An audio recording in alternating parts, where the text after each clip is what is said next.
6TV నా పేరు శాలిని. ఇక బులెటిన్ అప్డేట్స్ చూద్దాం. ప్రకాశం జిల్లా ఒంగోలు ఎమ్మెల్యే దామచల్ల జనార్దన్ క్యాంపు కార్యాలయంలో 6TV నూతన సంవత్సర క్యాలెండర్ను ఆవిష్కరించారు. అనంతరం ఎమ్మెల్యే దామచల్ల జనార్దన్ మాట్లాడుతూ 6TV నూతన సంవత్సరం నుంచి ప్రజలకు నిజాలు నిర్భయంగా చెప్పాలని, కొత్తవారు పైకి ఎదగాలని 6TV యాజమాన్యానికి ప్రేక్షకులకు నూతన సంవత్సర శుభాకాంక్షలు తెలిపారు. ఒంగోలు మేయర్ గంగాడ సుజాత మాట్లాడుతూ రానున్న రోజుల్లో 6TV మంచి ఆదరణతో ముందుకు దూసుకెళ్లాలని తెలిపారు.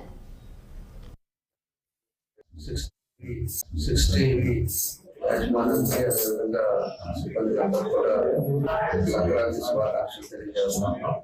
మొన్నే క్రిస్మస్ వేడుకలు చేసుకున్నాం. మళ్ళా న్యూ ఇయర్ కొత్త సంవత్సరం అడుగు పెట్టాం. ఈ పండుగ సందర్భంగా అందరూ కూడా శుభాకాంక్షలు తెలియజేస్తూ అందరూ కూడా సంతోషంతో ఉండాలని ఆ భగవంతుని కోరుకుంటూ 6TV ఛానల్ కూడా ప్రజలకు ఉపయోగపడేటట్టుగా ఉండాలని చెప్పి కూడా నేను కోరుకుంటాను. 6TV యాజమాన్యానికి అదేవిధంగా సిబ్బందికి అందరూ కూడా సంక్రాంతి శుభాకాంక్షలు తెలియజేస్తున్నాం.